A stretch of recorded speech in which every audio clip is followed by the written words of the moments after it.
Thank you to everyone who's watching live, and thank you to those who are watching on the replay. You are so welcome here. Let me just fix my focus. Hold on. I don't want it to be on autofocus, so right now, there we go. It's on autofocus right now, so I'll just, there we go. Should be good. This is my fancy little webcam. I bought this a couple of years ago. It's got a lot of cool features on it. It's got the one that I kind of like, but not sure I like, is this one, the zoom one. It goes a little too zoomy, but you can change like the saturation. That's too saturated. What is this? The brightness, I think. Yeah, I can change the brightness. And then there's contrast as well to make it darker. It's just kind of cool. I think that's the only feature. Yeah, anyway, it's pretty cool. So, hey Heather, how you doing? Thanks for popping by. I was just playing with, you remember this? Da-da, da-da, da-da. I was just goofing around with the webcam. Oh my gosh. How are you doing? How you doing, Heather? Hey, Hannah. Hi. Thank you for being here. You guys are going to see Puppy Cam today. Oh no, Heather. I'm so sorry, my dear. Wow. I don't know what to say. I'm so sorry. Oh my goodness. That's terrible. I'm so sorry, Heather. I'm sending you lots of healing energy and prayers for you and your family. Losing someone. Oh my gosh. Going through those stages of grief, if you already aren't, right? Talking about anger today, which is one of the stages of grief that I went through the longest. I wasn't able to let go of it. So. Oh, are you laughing at the zooming thing? I think I'm getting comments very slow. Last week, my internet kind of pooped out a couple of times. So I'm on my phone's internet right now. So you guys are going to have to tell me if things freeze or, but I think I am slow on the comments. Let me see if I can do something about that. I'm just moisturizing my hand here.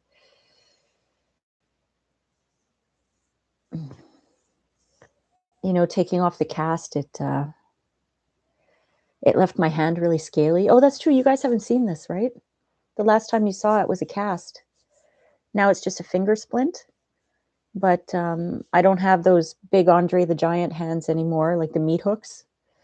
It's the swelling has gone down a lot. But I saw him a week ago, Monday, or last Monday. Hey, Nick. Hi, Nick. I'm just talking about my Andre the Giant hand. I saw Dr. Fabulous last Monday, and he took the cast off. He pulled the stitches out, which hurt like hell. And then he took the long pin that was the whole length here, and he pulled it halfway out, which I'm telling you, like, I almost fainted. He's like, oh, well, this, you might feel a little pressure. I've said this before. When a doctor says to you, you might feel a pinch, you might feel a little pressure, you might feel a little discomfort, hold on for dear life, because it's going to be the worst pain you've ever felt in your life.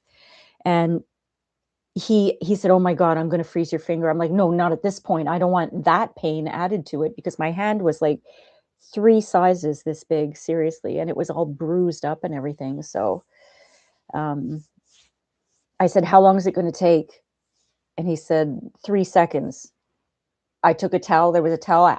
I bit down on it. I'm like, go. And he did it. And I screamed at the top of my lungs. I'm sure they thought, people out in the waiting room thought that he was killing me. But within a few minutes, the pain was gone. It was nerve pain. That's why it's so painful, So my hand was really scaly. I can't move my, that's as far as I can go. And that's because I've been doing physio for the last week. On Monday, I couldn't even do this. It's amazing how just being in a cast for 3 weeks immobilizes your hand. They told me it's going to take 3 months for these fingers to get back to normal and my thumb. This one is still not sure. Oh my God. So I said hi to Heather. I said hi to Hannah. I said hi to Nick. Nick has some little ducklings that just hatched.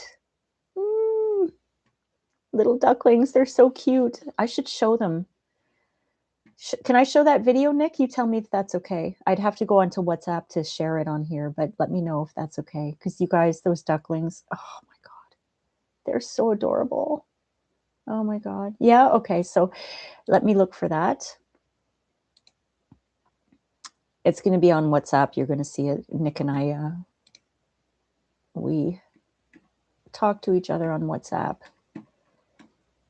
Where is it? Oh, there it is. Okay, hold on. Nick's in Ontario, but you guys are both German sisters.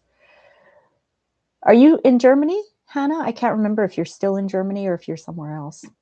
You're right there, Nick? Well, thank you. Oh, God. Oh, okay, I'm going back. Hold on, I'm going back on the chat here. Heather says about her sister who passed away, she hurt a lot of people, myself included. She left a lot of pain and destruction in our lives the last year. Yeah. I can relate to you, sister. I can relate. Yes, I'm healing. Slowly but surely. I can take this off every other day. They showed me how to take it off, how to rewrap it. I still have 3 pins in here and I can see them. And seriously, guys, I'm going to cry if I think about what my finger looks like. Like, you guys don't want to see it. It's just horrifying. It's worse than Frankenstein, honestly.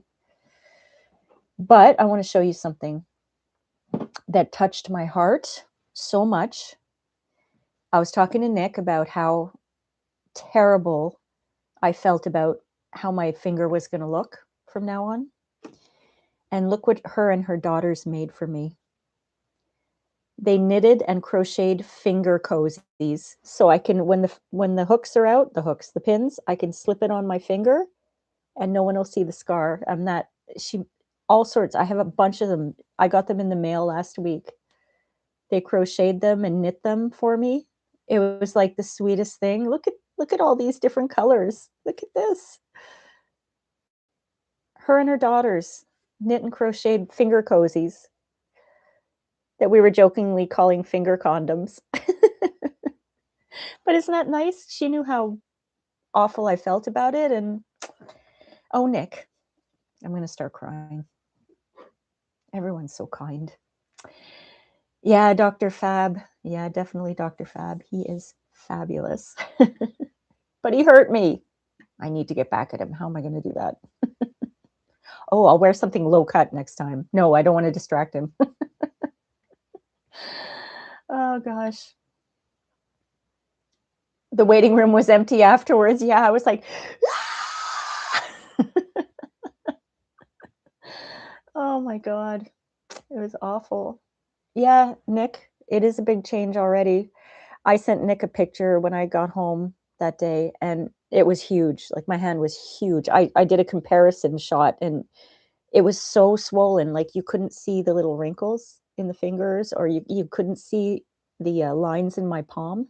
It was crazy. And it was all yellow and brown because it was all bruised. This finger is still quite bruised, but they're getting better and I'm able to do this. So, and did you notice I took the nails off? This one still has the nail on it, the green long nail, but I got sick of it and I took them off and I cut them. They were really long underneath the nails. If you ever want to grow your nails, put press-on nails on for 37 days. That's how long they lasted. Can you believe it? Oh my God. Oh. Let's see. Yes, you're in Germany, Hannah. Okay. I can never remember, Yeah, ouch.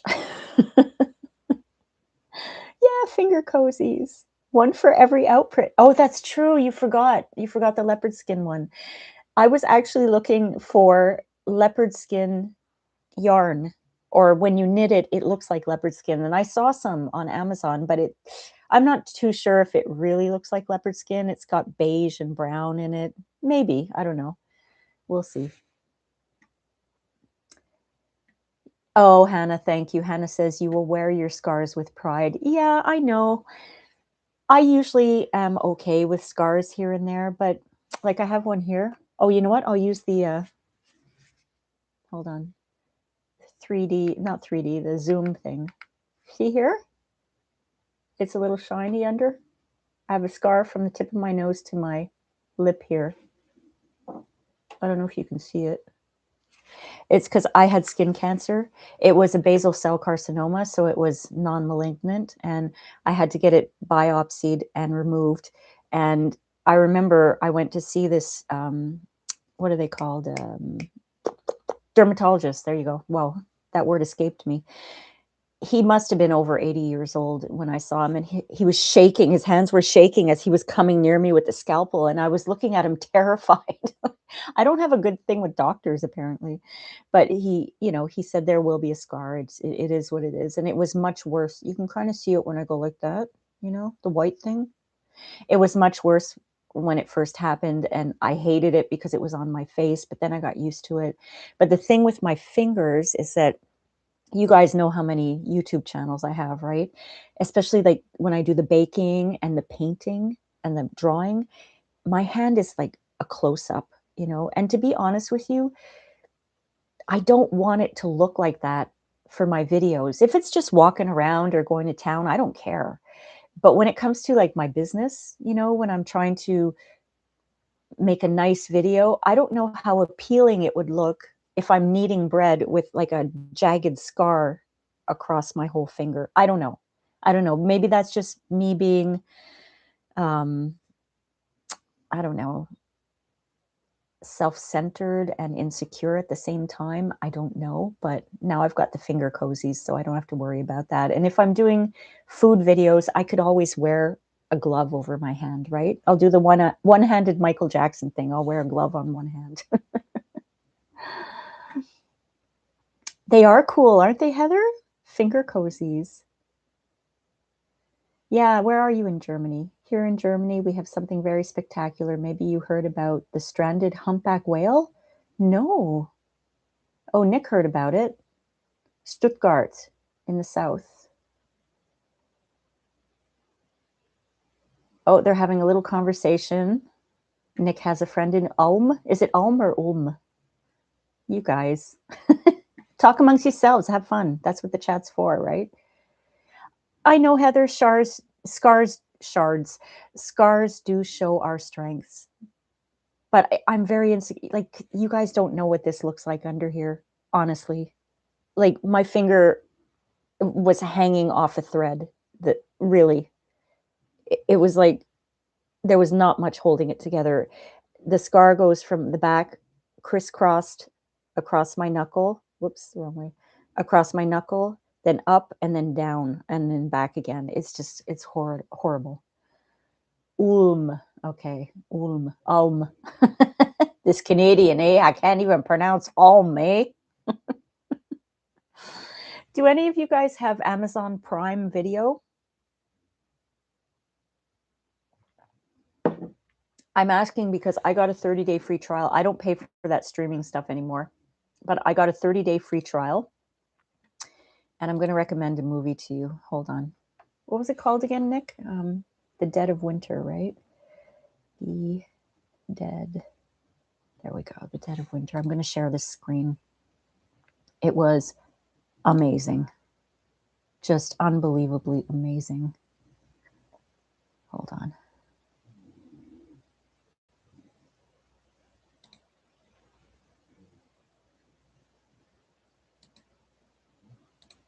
I'm just going to get it up for you here because if you guys, like, seriously, this is something that needs to be watched.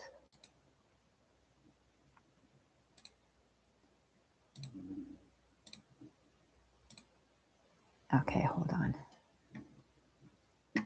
I'm going to share screen with you guys, so it's going to go black just for a moment.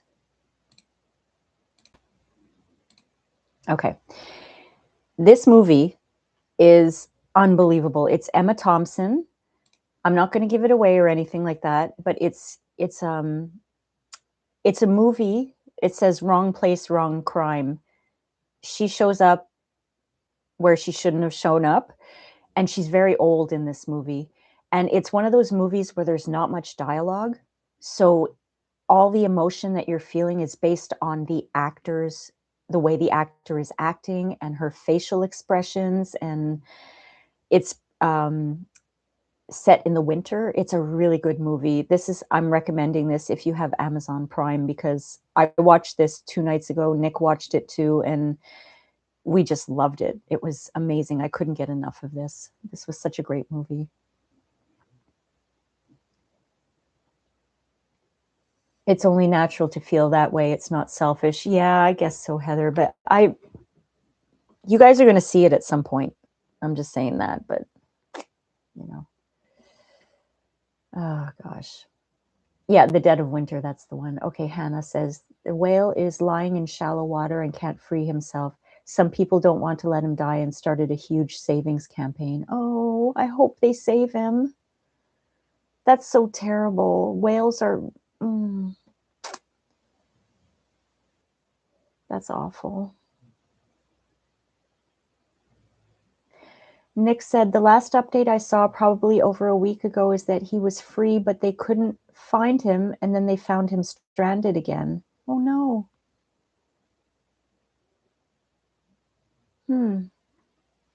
Okay, I'm going to unshare this here. Hold on. There we go. Heather says we have Prime, but even though we pay for it, we still have to pay to own. Our rent TV shows or movies that are not included, which is quite a few. That is a scam. What the heck?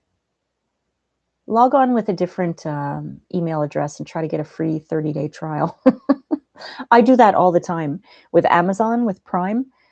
You know what happens? If you don't buy from Amazon for a while and then you buy again, they offer you a free trial of Prime, which includes Prime Video. That always happens. It's like not random, it's like a normal thing. It's crazy.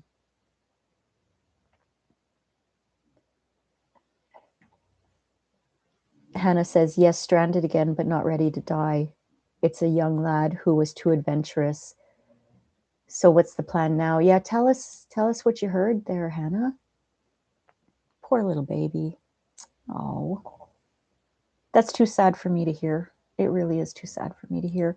You know what? It's going to make us all feel better. Let's watch Nick's Little Ducklings. Okay, hold on. I have to make sure I've got the video ready. Okay, wait. It's got sound on it, so I hope that there's no echo. I'll try not to talk during this. If there's an echo, just mute it.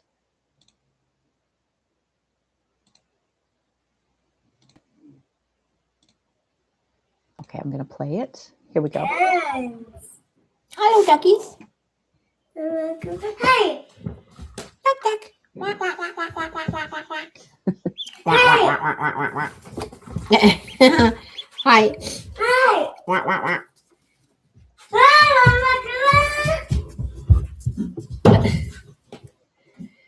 The one in the front is the second hatcher.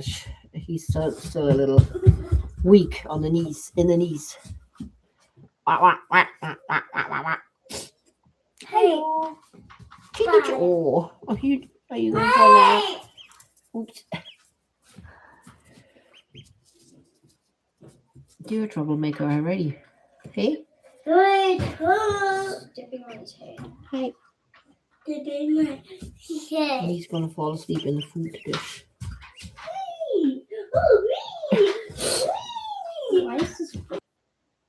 Wasn't that adorable? Yeah, you can definitely speak duck. That was so funny. Quack, quack, quack, quack, quack. Did you guys all see that okay? I hope you're able to see that okay. That's going to make us all feel better. Little spring babies. I love it when you send me stuff like that, Nick. Your farm animals. I love it. And Nick might have some pregnant dogs again. I don't know if you guys remember, was it last year? Yeah, it was before May. So it was last year when you had the puppies, the 10 or 12 puppies. And I was showing them here on Gratitude Hour every week on the update. That was really, really nice. Oh, Hannah says the whale's name is Hope. Oh, well, let's hope that he is saved. I honestly have no idea what's going on outside of my home. I will not look at any kind of news. I know that there's a war going on somewhere, but it's like my brain can't handle any of that. My emotions, I can't handle any of that. So I don't ever look at the news ever. If I see a headline, I see a headline, but normally speaking, I don't seek it out. So, oh, baby goats soon. That's true. You have baby goats coming too. All right. So, you know what, friends? I I would like to do this exercise that we do every week. It's a 2 to 3 minute exercise, and I'm going to put a visual up for you to watch while I speak. And feel free to close your eyes as I guide you through this exercise. Like I said, it's only 2 to 3 minutes. And if you have your eyes closed, I'll ask you to open them at the end of the exercise. Okay. So why don't I put up the visual? Because let's start Gratitude Hour with a little bit of relaxation here. So it's going to be black for a second. We've got a beautiful moon graphic to watch, or you can close your eyes while I speak. But why don't we start with some deep breaths like we always do to promote relaxation and to help our body release stress. So why don't we'll take in a deep inhale. We'll hold it at the top for a few counts, and then we'll exhale longer than we inhaled. Okay? This really helps the parasympathetic side of our brain to just relax. So I'm going to do 3 of these breaths.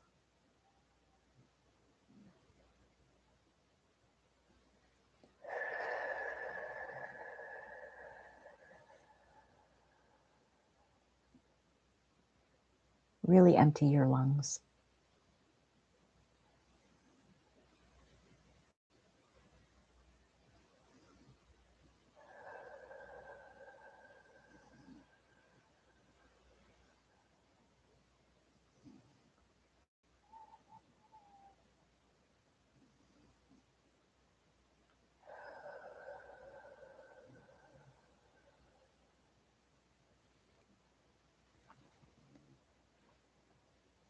All right, we're nice and relaxed now.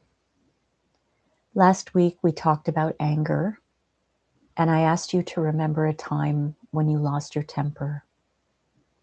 I asked you to think about how you reacted or how you didn't react and how it made you feel. Maybe you can think about the same situation or perhaps another situation where you lost your temper. Just bring that to mind. Not to upset yourself, just bring it to mind.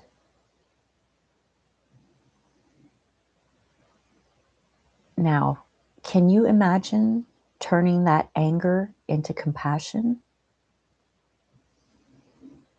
If someone did you wrong, can you find compassion for that person that might lead to understanding as to why they did you wrong? Because a lot of the times we can't ever understand the why behind when people do us wrong. If you were angry at yourself for doing something or saying something or thinking something, are you able to find empathy for yourself so that you can show yourself some compassion, forgiveness, and release the anger in some way? Let's be present with these ideas just for a few moments. Turning our anger into compassion.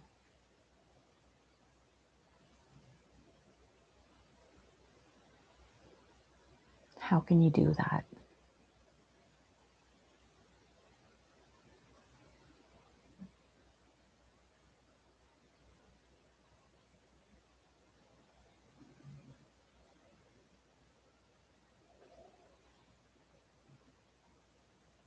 If your eyes are closed, please go ahead and open them slowly. Shake yourself up a little bit. Come back to the moment.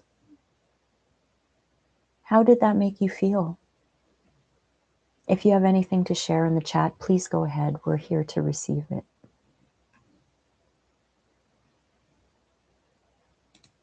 I'm just going to unshare this screen now. Wasn't that beautiful, that graphic? All of these images that I find in the videos, they're from a website called Pixabay. It's all royalty-free stuff that you can download and use for free. It's always good to give credit to the author of the picture or the video, but you don't have to. You can just mention Pixabay. It's a great site for free stuff.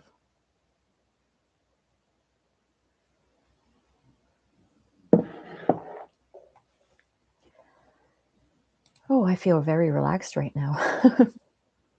So just continuing from last week. Last week I shared 10 anger management skills with you.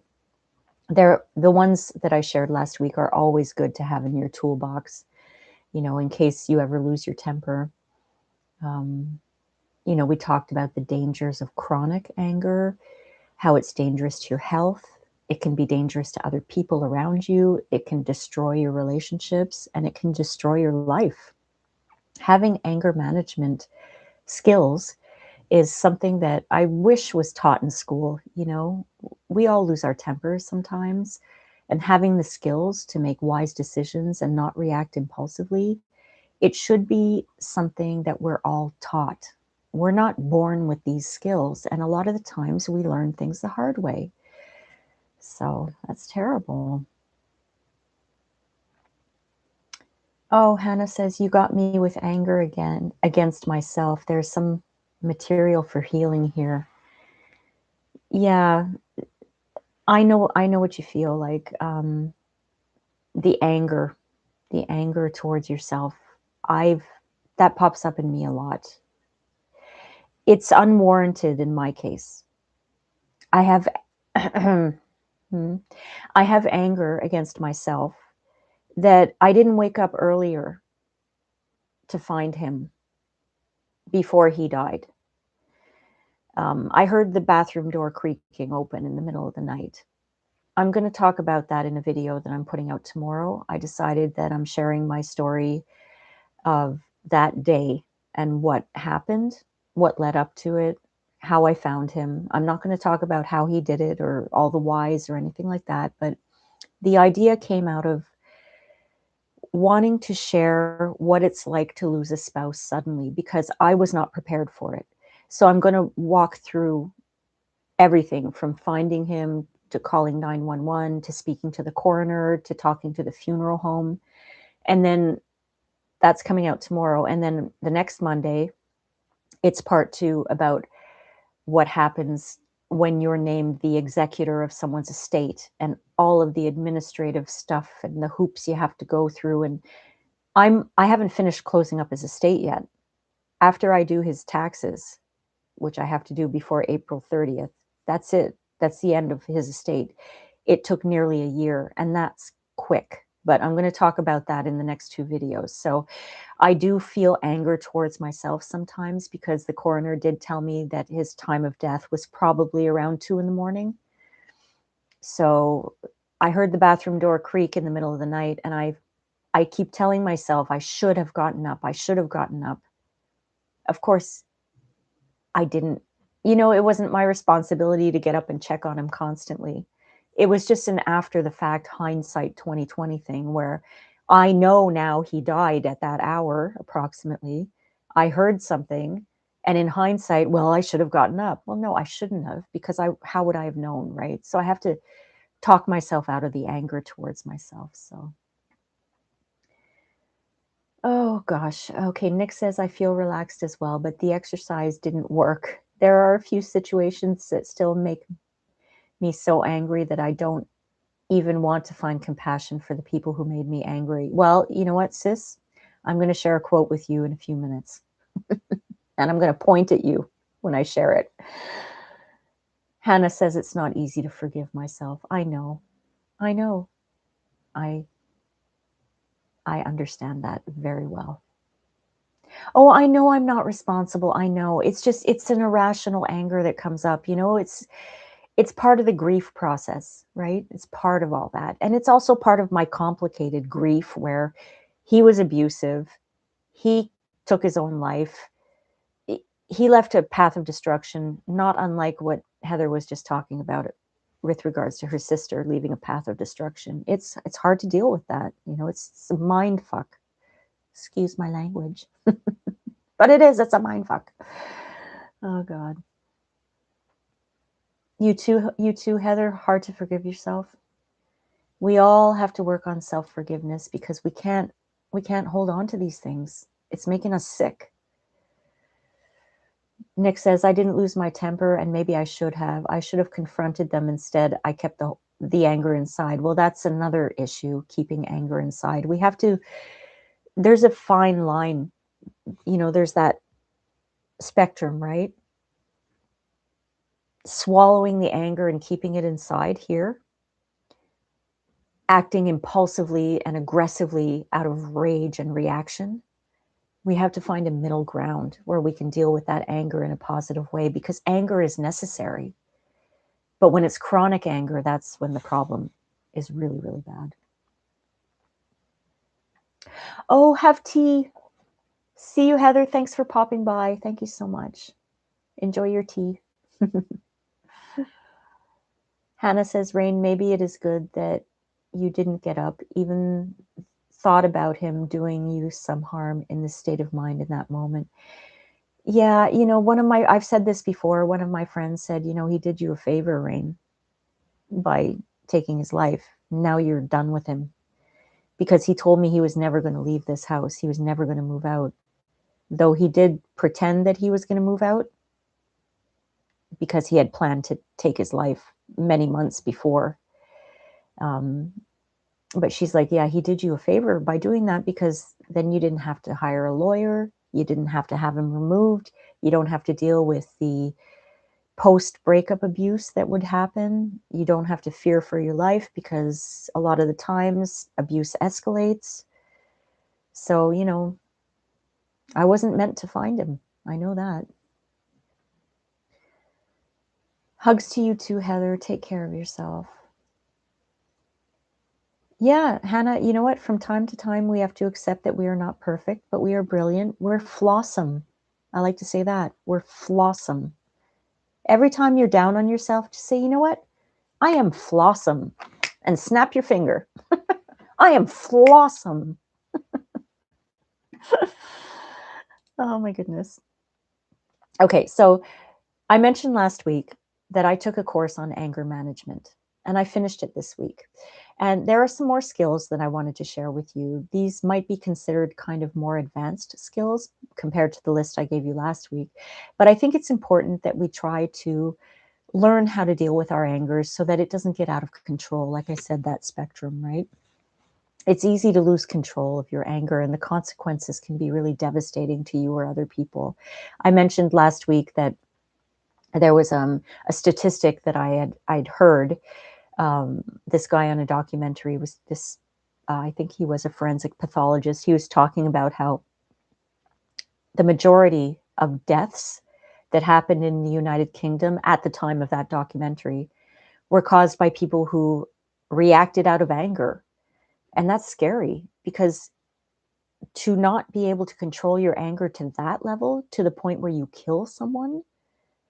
And he said most people regret it. They all go to prison. Most people regret it. It ruins their lives. They've ruined, this person is gone. Their families, everything is, the ripple effect is terrible. Anger is terrible, terrible, terrible. That's why I think it should have been, taught in school. So anyway, one of the skills that I learned during the grieving process, especially during the anger stage of grief, was how to deal with resentment. That pent up anger, you know? It's how to deal with the anger that resulted in something that was done to me by my late husband, for example, that I will never get an apology for. It's really hard and it builds resentment inside. If someone's willing to apologize, if they're willing to talk to you and they're willing to explain themselves and make amends to you, there's hope, right? The chance for forgiveness and releasing pent up anger is really high. But when you're in a situation where someone has wronged you and either they're still alive and they refuse to take responsibility, or like in my case, they're dead and you'll never get an apology and they'll never make it up to you, you need to work through this because it will eat you up. It will totally eat you up. Nick says, yes, I agree with that 100%. It should be taught in school. Mental health in general. Yeah, because I don't know if we're just more aware of it now, but if you think about it, think about when you were a kid. I think we're all about the same age, right? I think it's just me and Nick and Hannah now. We're all about the same age, right? 50s-ish. When you were young, do you remember hearing about all these people with mental health issues and all these anger-related deaths and stalking and narcissistic abuse and emotional abuse? Maybe it was going on, but we just didn't know about it. Or maybe it's gotten worse. As I always kind of say jokingly, I blame the internet. But I do. I blame social media, the internet age, for people just losing touch with being able to communicate and control their emotions. I'm doing this because it's cold on my hand and it's kind of like, you might see me just going like this because it's like an ice pack right now. But yeah, things have gotten kind of out of hand these days. And I think it would be really important for people to be taught these things as they're growing up, you know, maybe not as kids, but definitely, well, teenagers might not receive it well. But you know what I mean? It should be part of the educational curriculum. Hannah says, all things mental health should be subjects in school. They should. Everyone should go through some kind of psychological education. I would say even in grade school, simple things, you know, learning about how to deal with your feelings, because kids and teenagers don't know how to deal with their feelings. Ouch. And they often will, like, you know, take it out on other kids. You know, like, I knew somebody once, she told me that one of her daughters used to hit the other kids because she was mad, maybe mad at herself, maybe mad at who knows, right? And that's not a good thing. That creates like a bullying situation too. Oh God, we could go on and on about that. Hannah says the world would be a better place. It would. Or if people apply it, it would, right? Nick says we were told to suck it up, and we did. That's how we created the tough Gen Xers. Yeah, suck it up, Buttercup. That's what Septina likes to say. Suck it up, Buttercup. She's saying it sarcastically. Like that's what she was taught. And it's true, you know, and especially men. Men, you don't show your feelings. Men are, you know, strong and silent. You do not show your feelings. A lot of men are brought up that way, and that's a detriment to them. It's horrible. I have to say I'm very glad I was born a woman. I don't know how I would survive in this world as a man. I don't know. I've been having a lot of deep thoughts about men and their behavior and how they were brought up and their emotions and their brains and things like that, and it's super interesting. I mentioned last week that I bought a book called The Male Brain. Well, I bought a book called The Female Brain too by the same author because it compares the two brains and how we are actually wired differently. It's very interesting. So, Nick, I'm pointing at you. Are you ready? Tell me you're ready, Nick. I'm going to show you this. This is for you, Nick. Screen's going to go black for a second. All right. This is a quote that I saw recently. And I really wanted to share this with you, not necessarily just you, Nick. You know, I'm just joking with you, but really, this is, you know, anger, resentment, and unforgiveness are heavy burdens to carry, and if not dealt with, can sabotage your grief journey. Now, this is all part of what I was going through in my grief journey, but it doesn't necessarily have to do with sabotaging your grief journey. It can sabotage your life. It can sabotage your well-being. It can sabotage your health, your family, even your pets. I've mentioned before that when he was alive, during the times when he would have his rage fests, that I would call them, the pets were agitated. The dogs fought more. Like, could you tell right now that I have 5 dogs and a cat? Listen, no, you can't tell, because this is a home filled with peace and zen and love, no violence, no raging, no anger, just love, compassion, and relaxation. This is what I'm trying to create in my environment now. And my dogs are just, dogs can, cats too, animals can really pick up on what's going on around you. So when we hold on to this anger and resentment and we refuse to forgive, you're the one who's suffering, not that other person. That other person doesn't give two hoots about you. Holding on to resentment and anger towards them, it's not hurting them. They don't care. It's hurting you. And that's what we have to start understanding. That's what we have to put right into our heads. This is not hurting them. It has nothing to do with them. It's only hurting me. So I got to get over this. I've got to find a way to get over this. So, I agree with this a lot because, as I mentioned, I was in the anger stage for a long time during grief. I would say 5 to 6 months. And I wasn't trying to deal with it. I was trying to be more angry. I was finding more ways to be angry at him and more ways to ruminate about the crappy way he used to treat me for many of those years. But when I read that sentence, this quote right in front of us here, those words of wisdom, right? I did realize, shit, it's a heavy burden carrying all of that anger. And I know that many people have different ideas about forgiveness, and different definitions of what forgiveness means to them. So I'll just say that my definition for me, my own definition, is that not allowing what another person did to me that was unfair or wrong to keep me as a hostage of that memory or of that situation. I can't let that happen.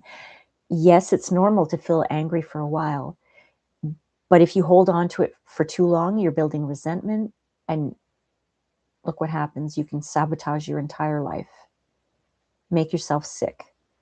Never getting over it, you're not leaving room for good things to come in when you're holding on to bad things. That's another way of putting it. Hannah says the masculine is distorted as well as feminine. They both need healing so badly. Yeah, we all need healing. It's a long healing journey. This life, maybe that's what it's all about, right? What's the meaning of life? Healing, maybe. Nick says, it sabotages my peace of mind for sure. Yeah. Nick, I'd like to help you with that. I know what you're referring to. So we got to let it go. We have to let it go. Have to. Hannah says, listen, sisters, I carried my anger on my ex for 25 years. 25. Well, you know what, Hannah, I'm pretty sure that my anger is going to linger as well. I don't know about 25. It's been 1 year almost. In about a month, it'll have been a year. But he was mistreating me specifically for the last 5 years that we were together. And I know that it's going to pop up. I know that the anger is going to pop up for the rest of my life. You can't help it, As you start to work through your healing journey and be healthy, your unconscious mind starts to let things out and you start to remember things. That's why a lot of the times when we're adults, we remember abuse that happened to us as children. Repressed memories is what they call it.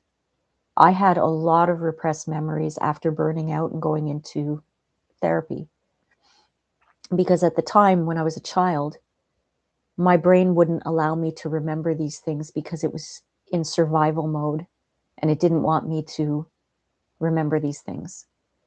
But when I got stronger, when I got a support system, and when I was just at my lowest, my brain decided, okay, now's the time for you to remember these things. And all of these memories came back to me from childhood abuse. And it was overwhelming, but at the same time, it took me a long time to get over it. I would say now it's been 24 years since I had that burnout. Has it been that long? Oh my goodness, 2003. Wow.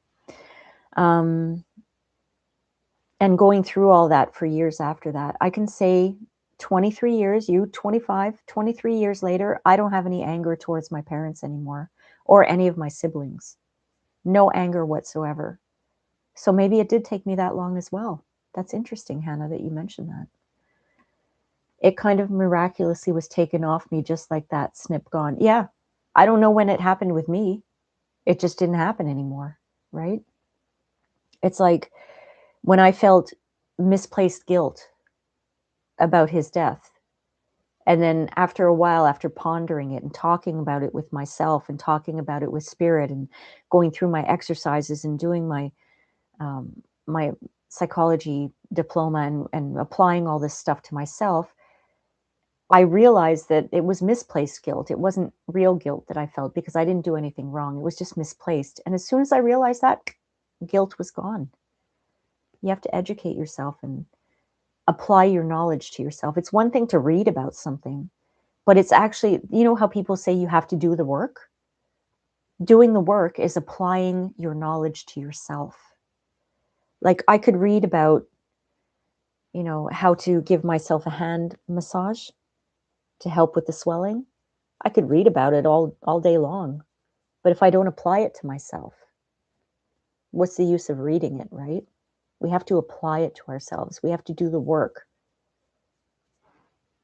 I'm going off on a tangent. Anyway, what do you think of that quote, sis? What do you think of that, Hannah?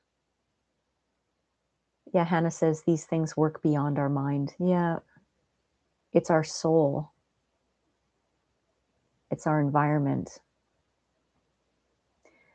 Anger, resentment, and unforgiveness are heavy burdens to carry, and if not dealt with, can sabotage your grief journey and your entire life.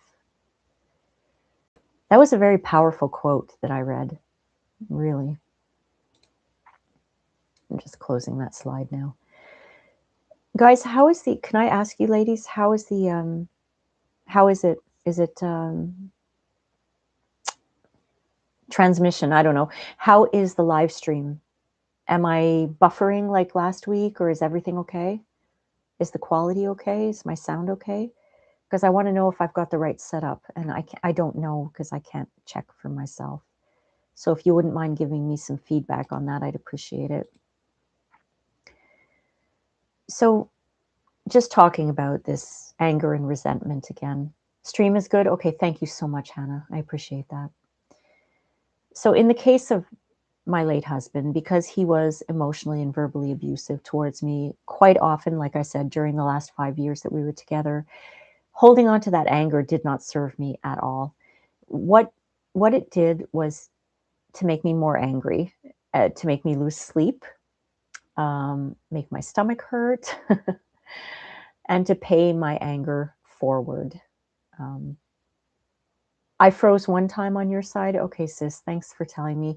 This is the best I can do with my phone's internet. I got Starlink, and Starlink kept freezing on me last week, so I don't know what's going on there. Maybe I need to pump it up to the higher one. I'm on the light Starlink, but I don't know. We'll see. Oh, I'm near. Yeah, I'm closer this time because I'm not in the living room next to the fire. It's actually 17 degrees right now, so I don't need the fire going. I had it on this morning just to warm up the house a little bit, but it's very nice right now. So, having said all of that, of course, anger is very important, like I mentioned. I had the right to be angry at him for some of the things that he did and some of the things he said. I had the right, and we all have the right to be angry, always. And it's healthy to be angry because it's a signal to you that something that happened to you was unfair and wrong. But I think a lot of the problems that people have is staying in that stage of anger, of that stage of injustice, and not moving past it. That might be, Nick, that might be something. You might be continuing to feel injustice. And if you realize at one point that you're never going to get justice, that might help you to release the resentment towards those people. Just saying, that might not be the case, but. And it's okay to always remember that something that was done to you wasn't fair. But in my opinion only, if we stay there, we're not doing ourselves justice. So I just wanted to mention that when I talk about forgiveness, that's my idea of forgiveness, is to not hold on to all that because it'll hurt me in the long run. So I'm going to share at this point 10 more steps, maybe more advanced anger management skills, but I'm going to share these with you. So here we go. The screen will go black for a moment. Okay. So anger management skills part 2. These are really good things that I learned from my course. Hannah says, not suppressing anger, not holding on to anger as well. Well, that's the thing, that spectrum. Like I was saying to Nick before, are you burying that anger and swallowing it? Or are you like from 1 to 1,000,000 in 3 seconds and you're punching people? You know what I mean? Like we have to find a balance in between. And that's really difficult to do.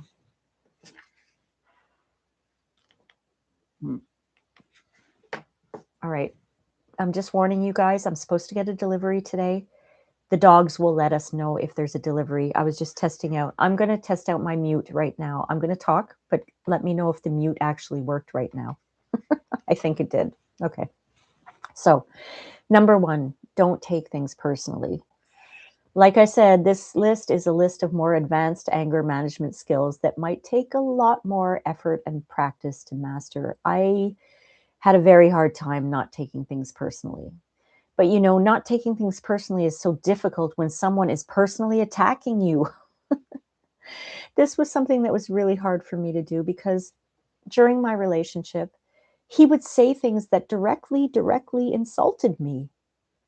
So the question might be, how do you not take something personally if the insult is directed personally at you?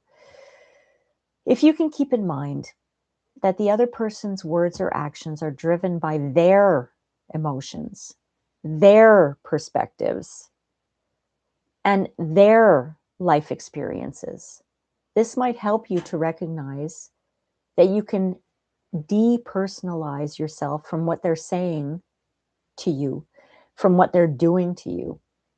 You can detach yourself, and this actually helps you not to take things personally. It does if you apply it to yourselves. I know, Nick. I know. I know. I know who you're talking about. Of course, you had to take things personally because that was directed at you. Just like, remember, I'm just going to share something here. My husband went from eating like a carnivore regular diet to a vegetarian diet. And then my late husband, I don't want to say my husband, and then to a vegan diet. And when he became vegan, he kind of became a food critic in a way. I had been cooking for us since we met in 2013, and he always loved the food I made. And then all of a sudden he would take a fork and lift it up and look at it like this. And I'd be looking at him filled with rage. Like, I've made this for you how many times? And he was like, well, it's not really cooked enough. And I'm not going to eat this. You don't know how to cook anymore. And I don't like to share bad things like that because I'm not trying to smear campaign him or anything, but that actually happened. And this was directed at me personally as someone who cooks for him and who had cooked for him for 11 of the 12 years we were together. So how could I not take that personally? It was hard. So I understand what you're saying, sis, you know? Because a lot of the times I think that, you know, difficult people are looking for your reaction because they're looking for a fight. At least it was in my case. I don't think it was in your case, Nick. But, you know, we talk a lot on this channel about the brain and the reward system of the brain and how good habits as well as bad habits can release those hormones that cause you to feel reward about your behavior. When someone is antagonistic and always looking for a fight, I can't prove this because I'm not a scientist, but it would make perfect sense to me that they're getting some kind of dopamine release by fighting with you. You know, antagonistic people always looking for a fight, never happy, always angry. They're getting some kind of reward from it, from their brain, you know? So a lot of the times, if you keep that in mind as well, you can remind yourself that you don't have to take it personally. They're just trying to get a hit of dopamine. And yeah, they direct it personally at you, but it has nothing to do with you. You know, it's just their opinion. Thank you. Thanks for your opinion. I'll take that under consideration. Easier said than done. And I know it takes a lot of practice. Number 2, this is interesting. Eliminate hatred. And it all comes down to the words that we choose that can turn into strong emotions. For example, if you tell someone that you love them, you're expressing by words how you feel, and that's a positive force, you know, within you. By telling someone that you love them, they feel that love back and it intensifies a positive interaction. Now, if you think about the opposite and you say to someone, I hate you, the other person is definitely going to feel that hatred by the vocabulary that you're using. And depending on how emotionally mature that person might or might not be, they may escalate the situation by saying, well, I hate you too. You will feel that hatred, and then that creates a terrible, intensive, angry situation. If you make a conscious decision to never use the word hate ever again and actively try to stop yourself when you feel like you're hating, you're creating room for positive understanding, compassion, and forgiveness. This is very true. And you can do it because I'll give an example that I think I've spoken about either on the live stream or in one of my videos. There was a time in 2014 where my husband was talking about something. And I said, oh my God, that's weird. And he flew off the handle. He didn't want me to call him weird. And in my head, I was thinking, I didn't call you weird. I thought the situation was weird, but I just didn't say anything. And I said, I'll never use that word again. And I never did. So if we say, well, I can't take the word hate out of my vocabulary, yes, you can. I took the word weird out of my vocabulary, consciously making an effort not to use the word weird in front of him because it hurt him so bad. And I found out why after, but really you can do this. It's difficult because we're used to our own vocabulary, but we can change our vocabulary. We just kind of say out of the blue, I hate this, I hate that, but I don't think we're aware of how strong that word is and what emotion is behind it. It's like people who will walk around saying, oh, I'm so depressed, but they don't actually have a diagnosis of depression, you know? It's just a misuse of the word. So I think if we are actively aware when we think we're feeling hatred and we don't express that through the word hate, we can start to understand where that anger comes from. I hope that makes sense. It makes sense to me. A lot of the times the anger comes from feeling injustice, feeling disappointed, feeling fear, feeling sadness. All of this can come out as anger. And in my case, that example that I told you about the food critic thing, it was feeling sadness and hurt that he was insulting my cooking when I hadn't changed any of it. It was just his perception of what he wanted to eat now and how he wanted to eat now. But my anger was based on sadness and probably disappointment as well. And, you know, Nick, maybe in your case, it's based on injustice and fear at the same time. So if you dig deep down and try to work through those feelings, that anger may be able to dissipate a little bit.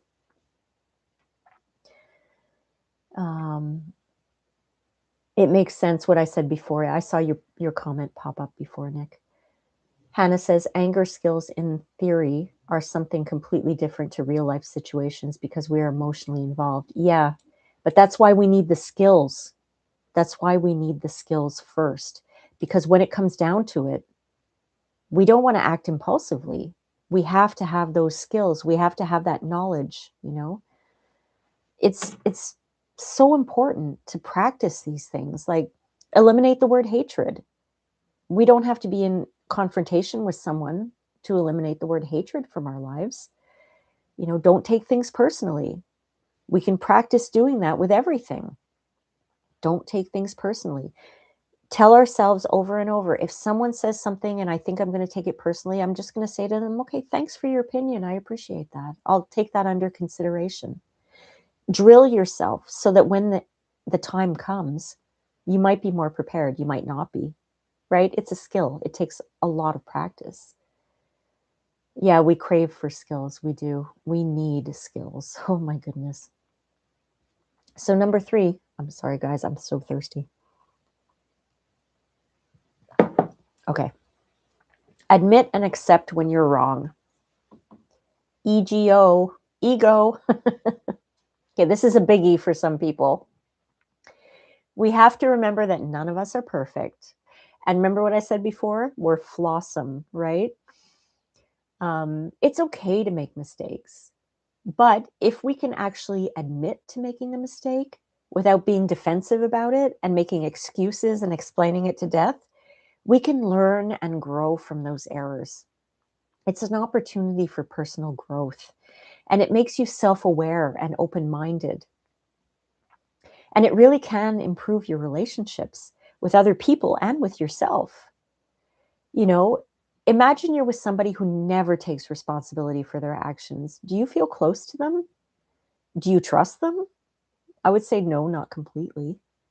But if you're with someone who recognizes that they made a mistake and maybe that mistake affected you in some way and they're able to express themselves and admit to making this mistake, how does that make you feel? It makes you feel validated and acknowledged, and you really feel closer to that person. It creates a stronger bond of trust. And a lot of people have this idea that if they admit they're wrong, that it makes them weak. It kills their pride. It kills their ego. It's just the opposite. It's a really good skill to have. I admit when I'm wrong, always, even like in everyday life. If I do something, I'll admit, if no one's around, I'll admit it to spirit that I'm wrong. Oh, I messed up this thing. Gosh, I messed this up. I don't make excuses for it. I messed this up because. No, I messed up. You know, if something happens with the dogs and like the other day, I was so late coming home. And usually the dogs eat around 6, you know, and I got home at 7. And I know it's because I took an extra trip coming back from the hospital. I wanted to do something and I did it. And I didn't think it would take that long, but it did. So I got home really late and it was a mistake. And of course, my dogs forgived me, you know, but I said to each one of them, I went up to them and I said, I'm so sorry. I'm so late. I made a mistake. And I went to each one of them, and maybe it didn't have any effect on them, but they just, you know, it just made me feel better, and it made me practice admitting that I made a mistake. So I just wanted to say that. Nick says that is an interesting thought. Anger is often not actual anger. We just call it anger, not looking at the real feelings that are behind the anger. I wonder why. Is it easier to admit that you're angry rather than admitting that you're scared or sad? Anger makes you look stronger, tougher, less vulnerable, maybe. That's very, very interesting, sis. Hannah, just so you know, Nick and I call each other sis, but we're not real sisters. It's just a habit. I call her sis all the time. Yeah, I think maybe it has a lot to do with our pride and the way we've been brought up. We don't want to admit to people that we're vulnerable. I think it has to do with vulnerability, sis. When you admit that you're scared and sad, You're vulnerable, right? If, for example, after one of his sessions of verbal abuse, I went to him and crying and said, and this happened, and I said, I'm really sad how you just yelled at me, and I'm really scared right now because I don't like how you treated me and it scared me. That made me open and vulnerable. And with somebody like that, it's not a good thing to do because he just made fun of me. So I never did it again. I just held on to anger, an angry front to cover that sadness and that fear. Because anger, like you said, makes you feel stronger. It really does. And anger, and I think I talked about this in one of my videos, or I may be talking about it later. It actually releases some hormones when you're angry. And your brain is rewarded for chronic anger. So that's another thing. It's biological as well. So very interesting. Yeah, Nick is right about that, eh, Hannah? And Hannah says vulnerability is often confused with weakness, which we try to avoid, but it's not. No, vulnerability is a strength. Definitely. So, number 4, be open to criticism.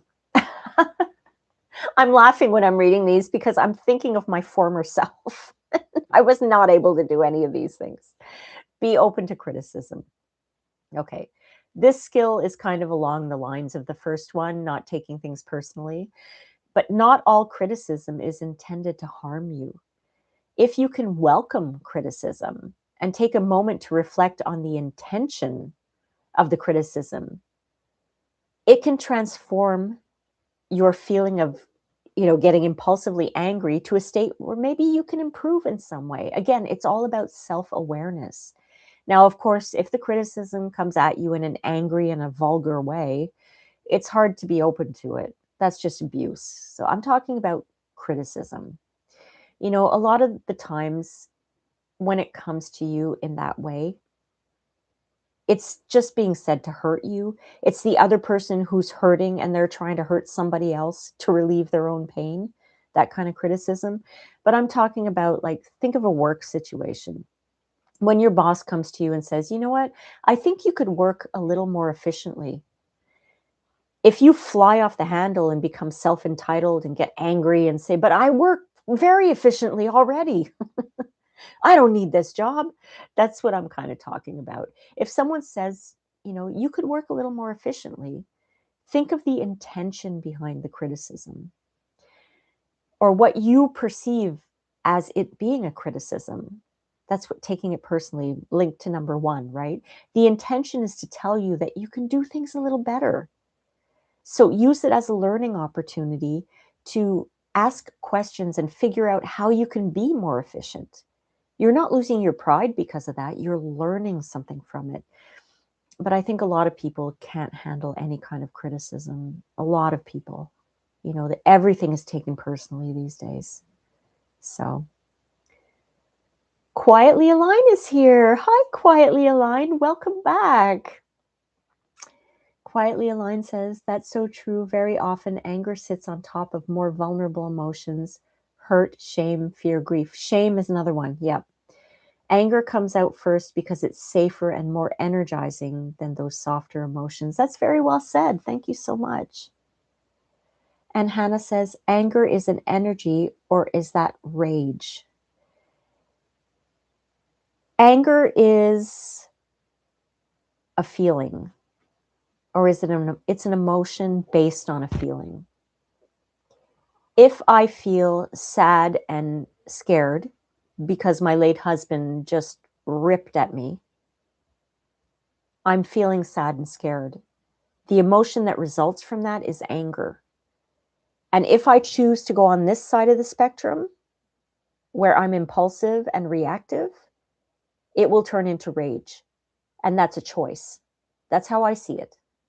If I go on this side of the spectrum and I choose to swallow it up and be silent and say nothing, which is what I did for many years, that's a choice as well. or being right in the middle and trying to deal with it in a healthy way. That's another choice. Thank you for bringing that up. That's interesting. Quietly Aligned says, anger sometimes is the primary emotion, but sometimes it is a secondary emotion that's covering something deeper. We don't need to suppress anger, but rather just get curious about what it's carrying. Yeah, that's it. Dive deeper and figure out what the emotion is underneath. It's always based on something. If something gets you angry, it's you could be feeling something unfair happened to you, you're disappointed, you're feeling scared, you're feeling sad and depressed, you're feeling discombobulated, like there's something there. There's something there. Energizing is a good word. Yeah. Energizing is a good word. I mean, it's safer and more energizing, anger, that is, than those softer emotions. And that's what I was talking about, what I was reading about Quietly Aligned is that, and I might be mentioning it here, I can't remember if it's here. I'm going to see as I go down my list, but, or in a future video where I'm talking about how anger actually does release dopamine and the reward system. That's why people become rageaholics and chronic angry people. So, number five, with a broken finger. At least I have my finger. I'm grateful it wasn't amputated. It's gratitude hour after all. All right, number 5, communicate your feelings in an honest way. This is an anger management skill that I think a lot of people lack. I don't know what the statistics are out there, but I have experienced conversations with many people who just cannot communicate. They can't communicate their feelings in an honest, healthy way. Again, I think this is a skill that should be taught to people growing up because we're not born with this skill. If you can practice being open and honest and calm with your when you communicate your emotions and all of your emotions, anger, fear, shame, guilt, not just the good emotions, you're helping the other person who you're communicating to understand you. You know, you're making sure proactively that there's no miscommunication in what you want to say. I think a lot of heated arguments happen when there's miscommunication. I read something somewhere that really related to my relationship with my late husband. What was it? Was it the determination to misunderstand? No, the commitment to misunderstand. It felt like every time I tried to communicate my feelings honestly, he was right there committed to misunderstanding them and playing the victim like I was hurting his feelings all the time, you know? I wanted to mention that because there are certain people that you just can't communicate with. So it's up to you whether you want to continue to communicate with them or not. But if there's a pattern of a commitment to misunderstanding you, I don't see the point in making any effort of trying to communicate with them in an honest way ever again, honestly. That's just from my experience. And I stopped that. I stopped trying to communicate honestly and openly and in a healthy way. I think the last year that we were together, because there was no point. The commitment to misunderstanding was confounding. And it was really detrimental to my mental health and my emotional state. So I stopped. So those are the first 5. I'm going to share another screen with you. And that's going to be the next 5, plus a bonus skill that you can try to work on. Screen's going to go black for a moment. Okay, so anger management skills, part 2. I went like this. I meant this. Part 2. So, number 6, be an active listener. This is another skill that takes practice. When you're having a difficult conversation with somebody and they're trying to communicate something to you that might be unpleasant, the natural reaction is, like I've mentioned in previous points, to take things personally and take things as a criticism. But also, a lot of people aren't really listening to you. They're preparing their response while you're talking. Have you ever done that? I've done it. I can admit to that. If someone is saying something to me and I don't necessarily agree with them, I'm preparing my response as they're talking. I've done that. Sorry, I had to burp, so I muted. I didn't want you guys to hear that. So, you know, if you can practice listening to what they're saying, listening to their words without attaching emotion to it, without judgment, asking questions when you don't quite understand what they mean, it's going to help you to understand them more. And when you're an active listener, people naturally trust you. They naturally feel comfortable opening up to you. And what we want as a connection with another person, with a close relationship, is healthy communication. So, like the last point, communicate your feelings in an honest way. Also, practice active listening so that the person talking to you can communicate their feelings in an honest way without them feeling judged, without you committed to misunderstanding them, without you flying off the handle because you perceive that what they're saying is something that they really don't mean. And again, with many of these skills, it helps you to learn something about yourself. Somebody who loves you dearly and wants to communicate something to you that might be unpleasant or uncomfortable, and they actually go ahead and communicate that to you, that takes a lot of nerve and it takes a lot of strength and vulnerability. And if you don't receive it well, they may not ever come to you again. And that creates distance and mistrust. So, active listening is very, very important for anger management within yourself as well. Okay, Hannah, thank you so much for being here. Have a flawsome day. I'm so happy that you popped by. This is a longer one today. I'm really happy to have seen you, Hannah. Take care of yourself and work on forgiving yourself, my dear. Guten Tag. Guten Nacht. Did I say that right, Nick? Guten Nacht. All right, let's get to number 7. Be okay with not being understood. This one is kind of all about perception. Everyone has their own perception of what they experience in life.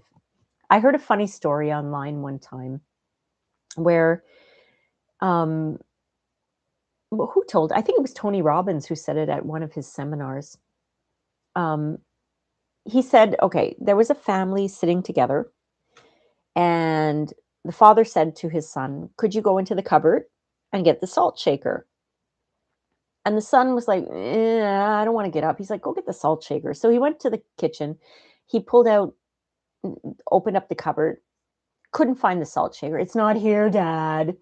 And the father was like, "Yes, it is. It's right next to the can of whatever." He's like, "There's nothing here. I don't see it. I don't see it." So the father got up and he pointed right in front and he said, "What is that?" And it was the salt shaker, right? So this is all about perception. And sometimes when we don't want to see something, we're not going to see it. Just like I can give a personal example, for many years, I didn't want to accept that I was being emotionally and verbally abused. So I didn't see it. I refused to allow my perception to believe it. So our perception it's a huge thing. It's just a silly story, but it demonstrates perception, the salt shaker story. And that's happened to me before. The saying, what you're looking for is right in front of you and you can't see it. That happens to me all of the time. I consider myself a good editor, and I had somebody who asked me one time to edit all of their short stories, and that person was a great editor as well. But I found little things, because I gave it a second perspective, and they never actually saw those little errors on the page at all. So if we're okay with not being understood, it's about our perception. We're already one step ahead of our anger management because we understand that everyone has their own perspective. And we don't need to be angry if someone doesn't agree with our perspective. It's nice when someone understands what you're trying to say. But if it gets to a point where you're frustrated and you're trying to push your point on someone, you have to understand that it's okay that they don't understand you, or they don't want to understand you. You know, like I was at the hospital I guess it was last week when I met this woman, and she was an energy healer. And she was just asking me what happened. I was still in my full cast, and she asked me what happened, and I told her, and she sort of said, well, I don't know if you're open to this, but if you do a little infinity sign over your wound, you're sending positive energy into your wound. And I looked at her and I'm like, yeah, you know what? I am open to this. And I told her I read tarot cards. I believe in spirit. I'm this and that. We had a great conversation. And she said to me, a lot of the times when I say this to people, their eyes glaze over. So this is all about perception. Her perception is that this energy work really, really helps. Some people will not believe it and they won't see it, So that's about perception. I'm just going to mute for a second because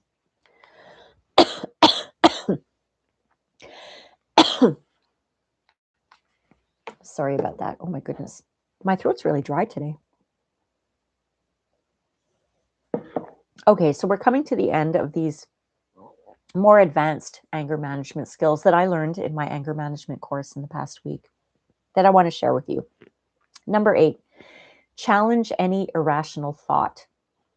This advanced anger management skill really helps me a lot because almost every day, one of the stages of grief is anger. And I often find that I ruminate about not so nice memories that I've had in my relationship, my former relationship, marriage.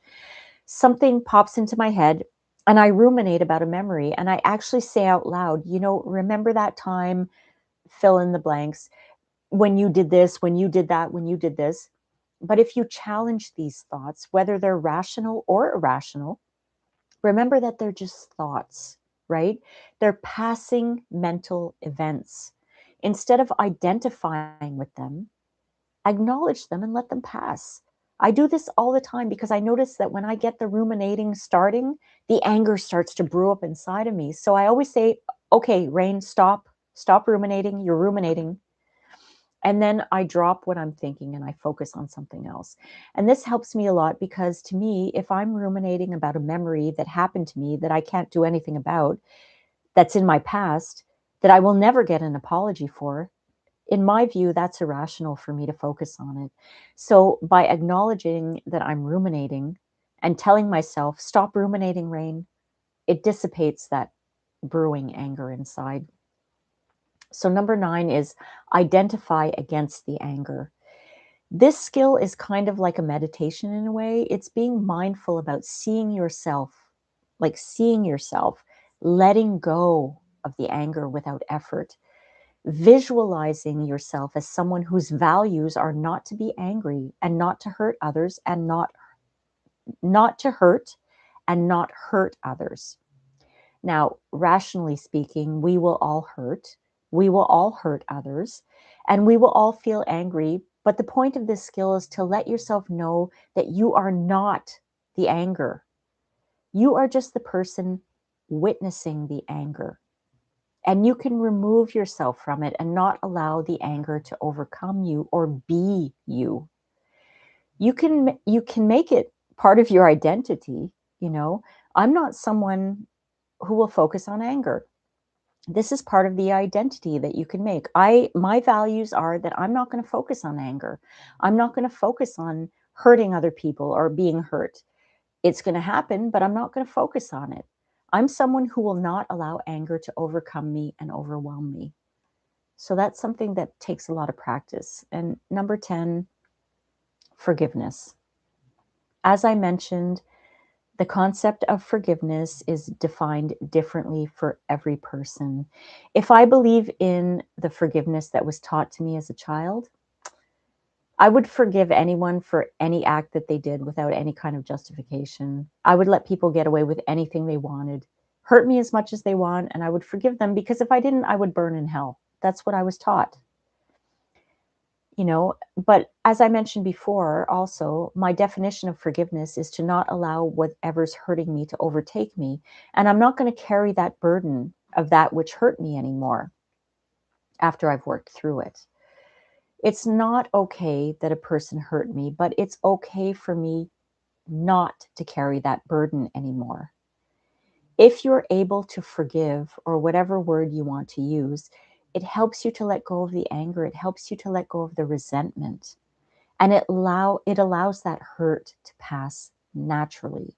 It allows you to move past the situation and not stay in the mindset of emotional turmoil. So I have a bonus one for you.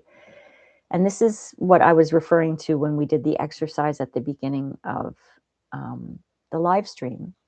Turn your anger into compassion.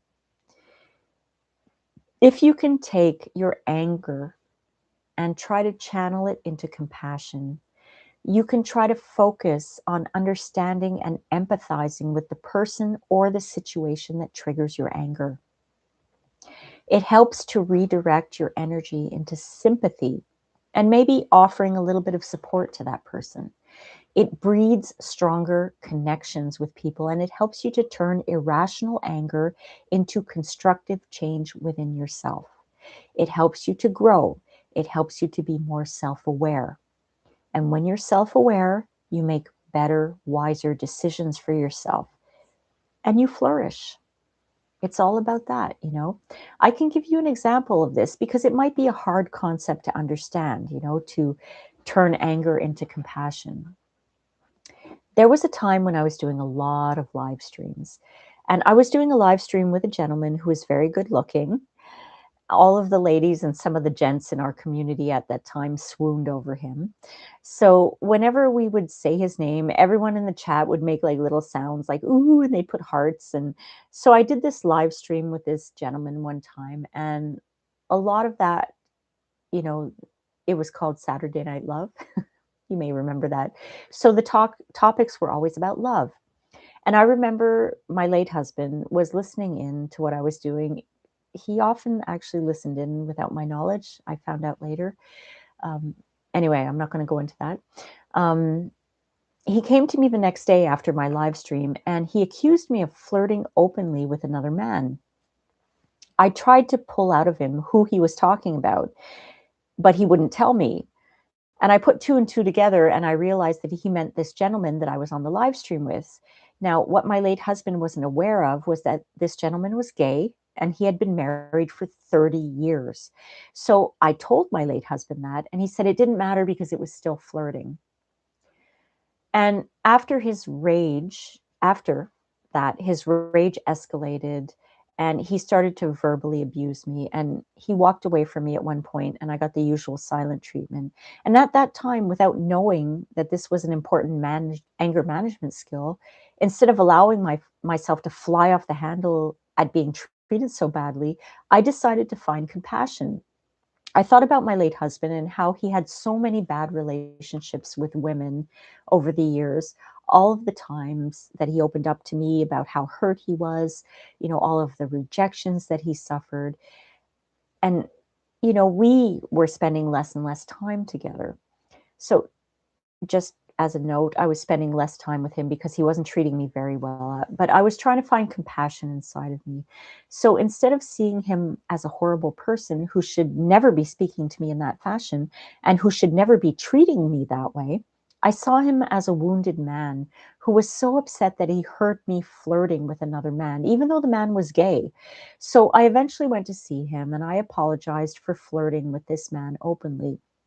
And to be honest with you, I don't think there's anything wrong with flirting, to be honest, for either partner, as long as there's a foundation of trust. It's okay for me to see a boyfriend or my husband flirting with another woman, as long as I know that he's coming home to me. Do you know what I mean? I think flirting is natural. Taking it beyond flirting is something else, but I'm not going to get into that. So, because I often saw my husband flirting when we were together, it just kind of made me smile. Like I wasn't a jealous person at all. So, getting back to what I said off the tangent, I apologized for flirting with this gentleman and I asked him, "Do you feel threatened by it?" And he said, "Yeah, I do." And we had a good conversation about it. So that alleviated that growing tension between us at the time.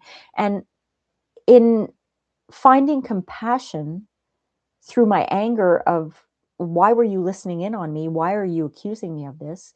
It really cut that anger down, being able to see compassion in the situation. So those are the last of the skills that I wanted to share with you about anger management that I learned from my course. And I really hope that it gave you some insight.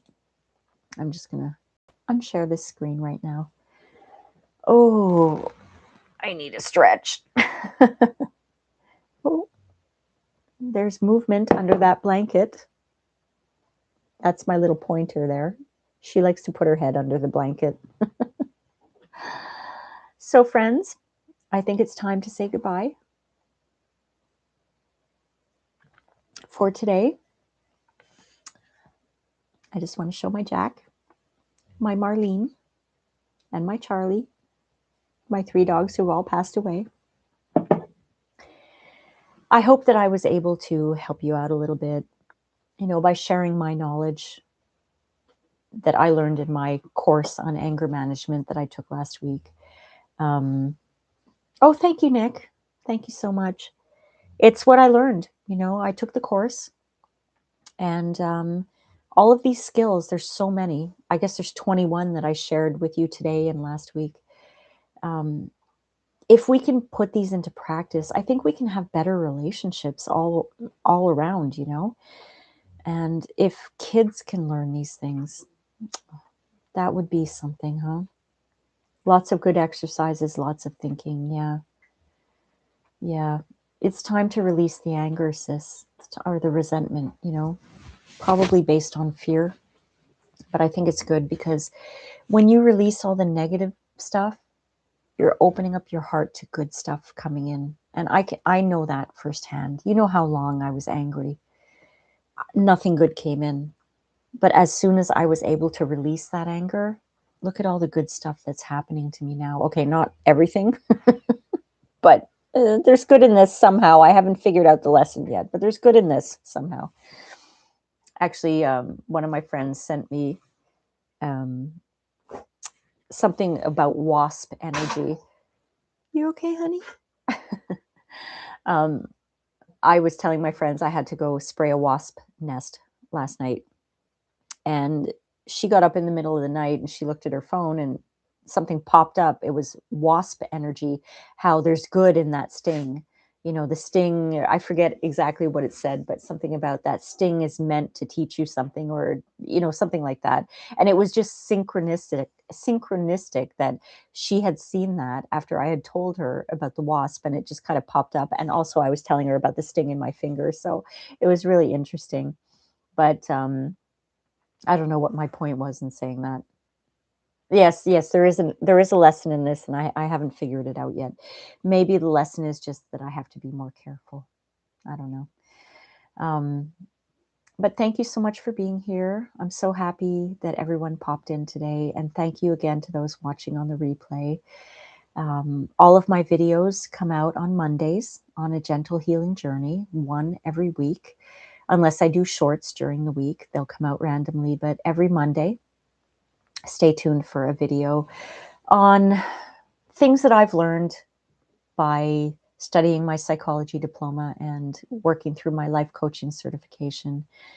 As I mentioned earlier on, the next 2 videos will be talking about the day that I found my husband after he took his life and the chaos that followed. So those will be the next 2 videos that come out tomorrow, Monday, the 20th of April, and then a week later on Monday. So thanks again, friends, for being here. I'm going to end the live stream now. Please be well, and I'll talk to you soon. Sending you lots of love. Thanks for being here.